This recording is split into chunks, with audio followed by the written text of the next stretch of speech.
오늘 이 시간에는 고린도전서 15장 19절로 20절 외에 대속을 위한 기림을 누가 알았으랴? 대속의 기림을 누가 알았으랴? 라는 제 말씀을 상고하는 가운데 성령님의 감동, 감화, 역사하심의 힘이 휘차에 풍선 은혜 받는 시간 되기를 원합니다. 성경은 의인을 위하여 죽는 자는 혹 있어도 죄인들을 위하여 죽는 자는 없도다고 하였습니다.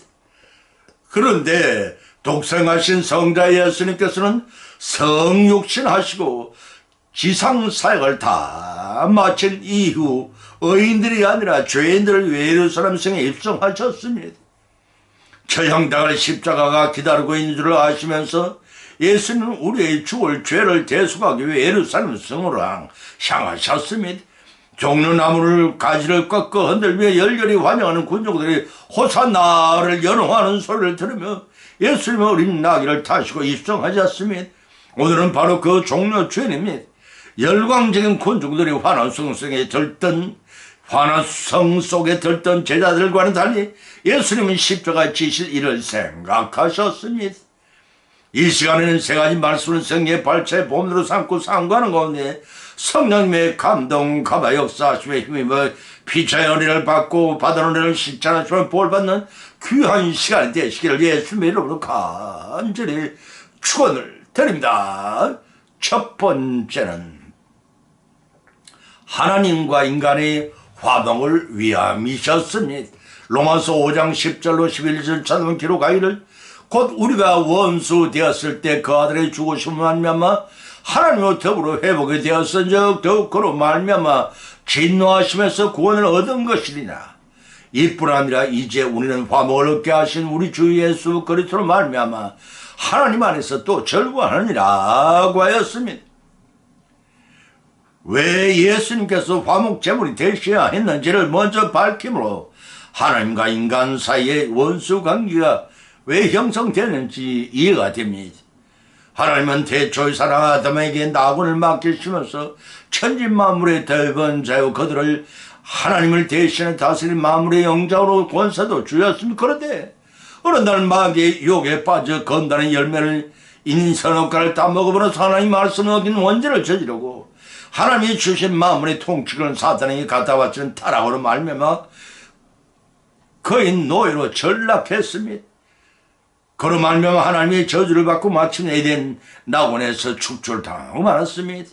문제는 이 죄가 아담에게만 적용되는 저주요 죽음의 원죄가 아니라 그의 후손인 모든 인간에게 유전 전가되고 그 원죄로 인해 하나님과 사람 사이에 담을 쌓는 원수 관계가 형성된 것입니다.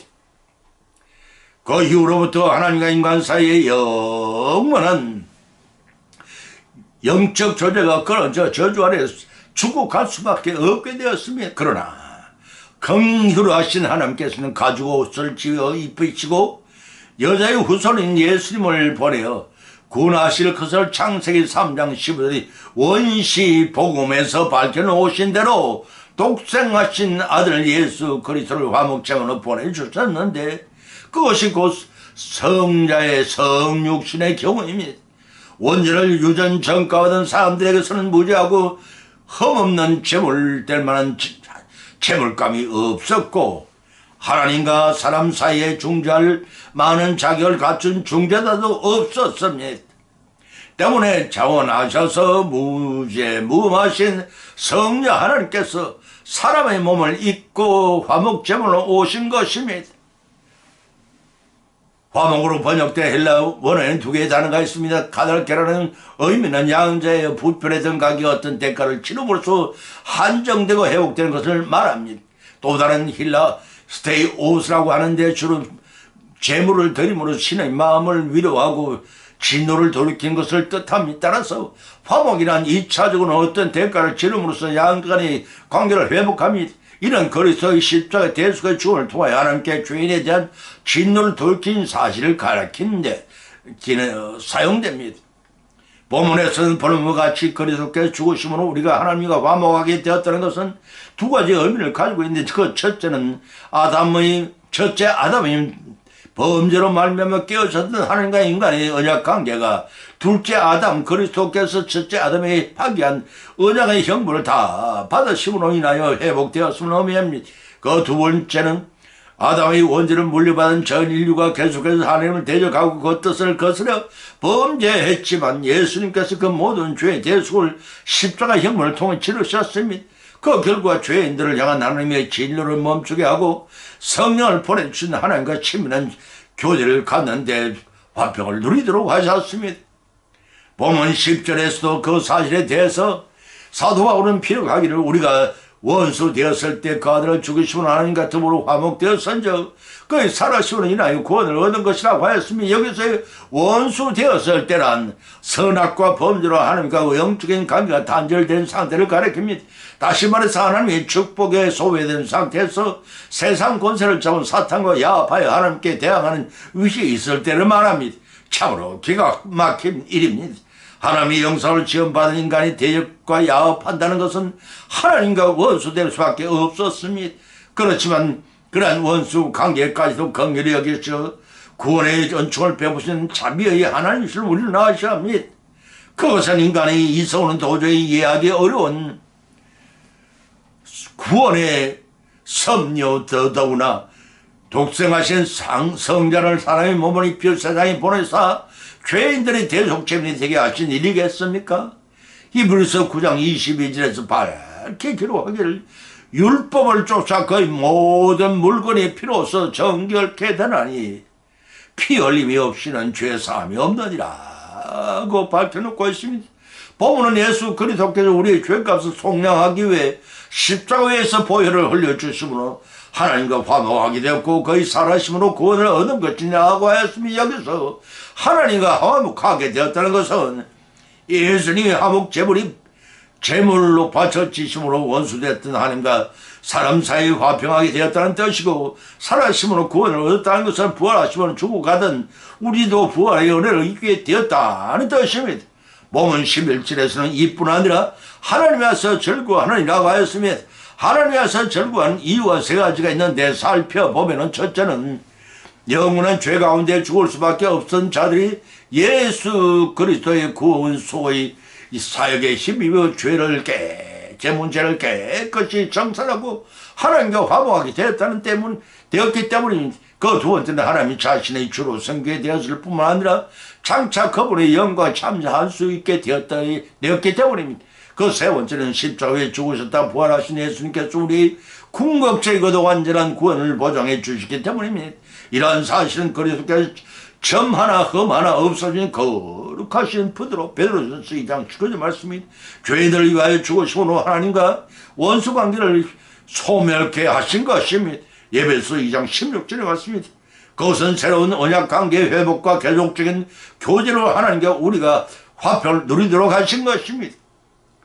그러한 화목의 결과 성도는 수직적인 차원에서 하나님과의 화평을 로마서 5장 1절입니다. 수평적인 차원에서 사람과 사람 사이의 화평을 누리게 됩니다.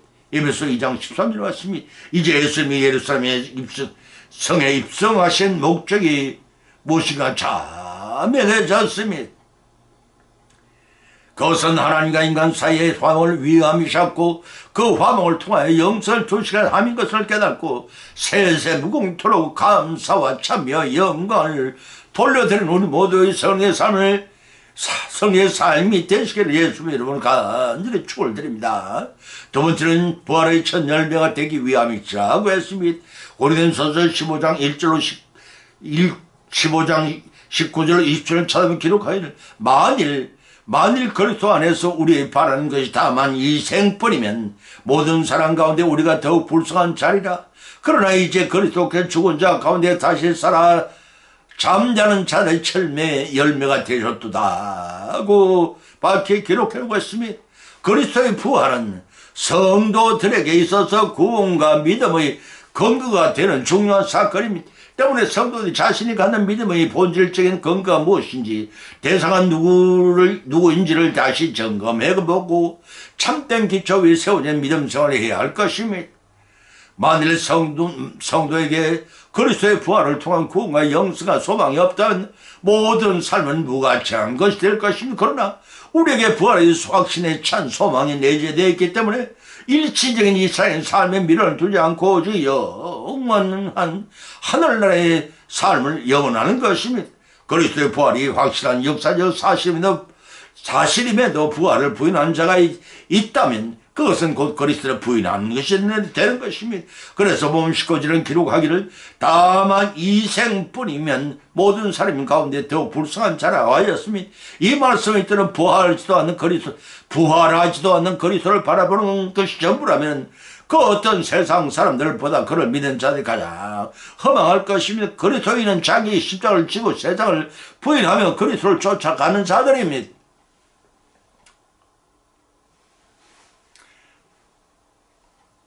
그런데 만약 그리스도가 부활하지 못하고 죽은 신이라면 그 신을 쫓는 성도보다 더 불쌍한 존재는 없을 것입니다.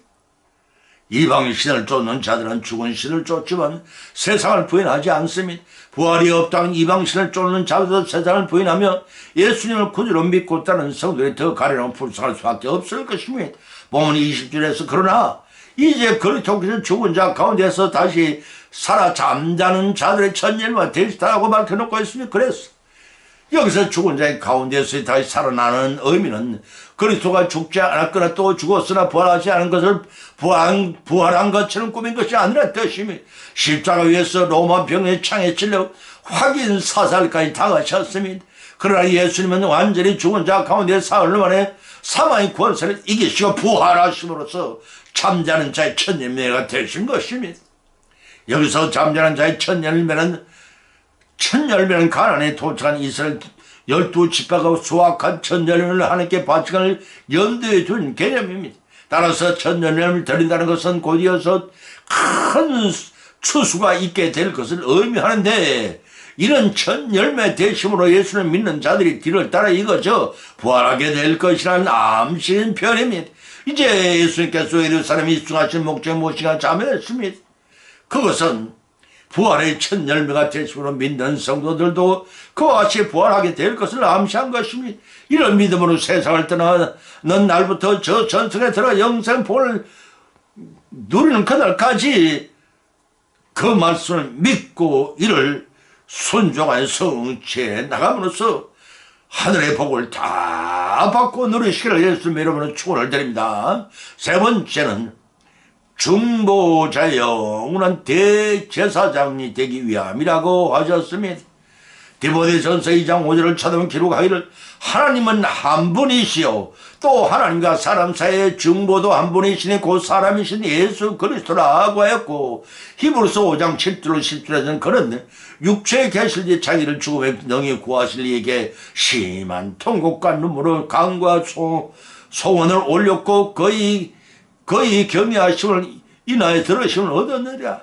그가 아들이시라도 받으신 고난과 순종을 배워서 온전케 되었은즉 자기를 순종한 모든 자기의 영원한 구원의 권원이 되시고 하나님께 멜기세덱의 반차를 좀 대제사장이라 칭함을 받았니라고 했습니다.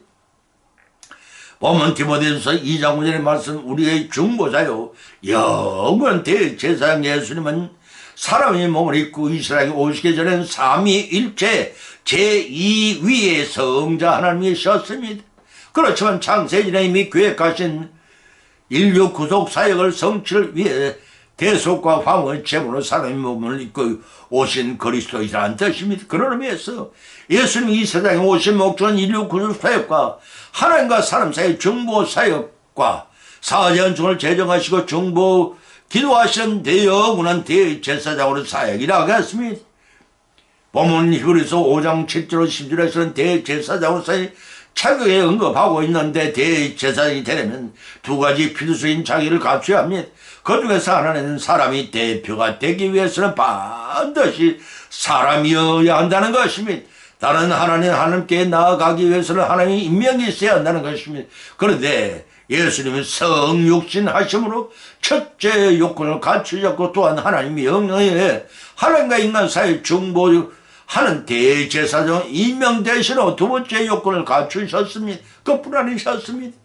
히브리서 10장 5절과 10절 19절로 20절에서 그러므로 세상에 임하실 때 가라사대 하나님이 제사와 예물을 원치 아니하시고 오직 나를 위하여 한 몸을 예비하셨도다. 이 뜻을 쫓아 예수 그리스도의 몸을 단번에 들으시는 말미암아 우리가 거룩함을 얻었느냐. 그러므로 형제들아 우리가 예수님 피를 힘입어 성소에 들어갈 담력을 얻었느냐. 거기는 우리를 위하여 휘장 가운데 열어놓으신 새롭게 산 길이요 휘장은 고쳐 육체니라고 하셨습니다. 예수님께서는 한 번으로 대속 제물로서 인간의 죄를 사함받는 구원의 은혜를 베푸셨고 하나님과 사람 사이 화목 제물의 대심으로 성소의 휘장을 가르시고 하나님께 나가는 길을 여셨습니다. 그를 위해 준비된 산 제물로 이 땅에 성육신하신 것입니다. 더 나아가 아론 이후의 대제사장이 갖추는 요건 이상의 자격 곧 멜기세덱과 같은 자격을 갖추어 아론 이후의 모든 제사장이 실패한 제사를 자신의 몸을 서두로 제물을 바치심으로 하나님의 요구에 순종하심으로 단번에 완성하셨습니다.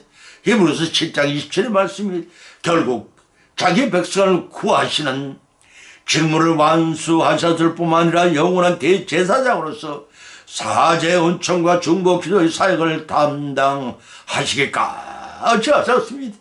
여기서 사제 은총의 사역이란 예수님의 사역은 십자가에 달리시고 사흘 만에 부활하시므로 끝나지 않으셨습니다. 십자가에서 어리신 자신의 보혈을 담아들고 부활 성전하신 예수님께서는 천국 원형성전 시온소에 들어가셨습니다. 원형성전 시온소에 들어가서 한 번 7번 피를 뿌리신 사역을 통해 우리가 회개할 때마다 죄를 용서받는 일을 감당하신 것입니다. 이제 예수님이 예루살렘 입정 목적의 모시가 참해졌습니다. 그것은 중보자의 영원한 대제사장으로 우리가 회개할 때마다 죄를 사함받게 하시며 지금도 하나님 우편에서 한 사람도 나고 됨이 없이 모두 다 천국에 들어오도록 중보 기도하고 계십니다. 이를 알고 감사와 참여와 영광을 세세무부터 돌리는 우리 삶을 이루어 나가시기를 예수님의 이름으로 간절히 축원드립니다. 결론을 맺습니다. 오늘 대수의 기름을 누가 알았으랴? 대수의 기름을 누가 알았으랴 하는 제아의 말씀을 상고하는 가운데 피차에 믿은 대로 은혜를 받았고 또한 세 가지 교훈을 받은 줄 압니다. 그 첫 번째는 예수님의 예루살렘 입성의 목적은 하나님과 사람 사이 화목제물로 바쳐지기 위함이셨습니다. 두 번째는 예수님의 예루살렘 입성 목적은 부활의 천년매가 되어 성도들에게 부활의 소망을 주시기 위함이었습니다. 세 번째는 예수님의 예루살렘 입성 목적은 중보자요 사제 은총을 베풀 영원한 대제사장이 되기 위함이셨습니다.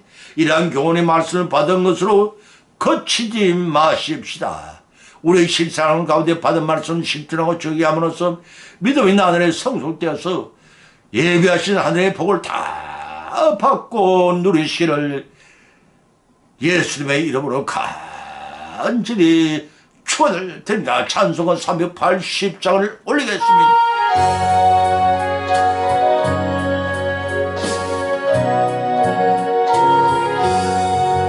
나의 생명 대신 주님 앞에 나갑니다.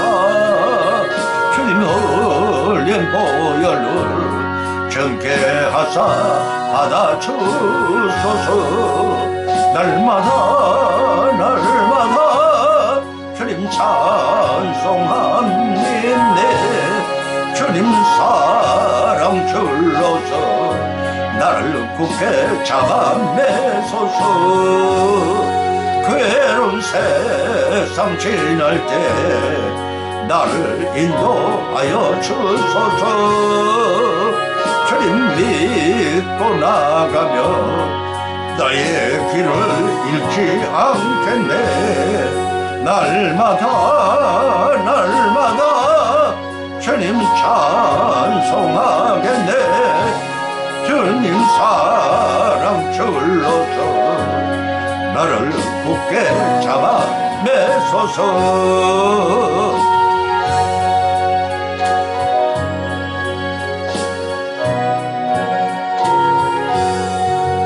세상 살아갈 때에 주님 더욱 사랑합니다.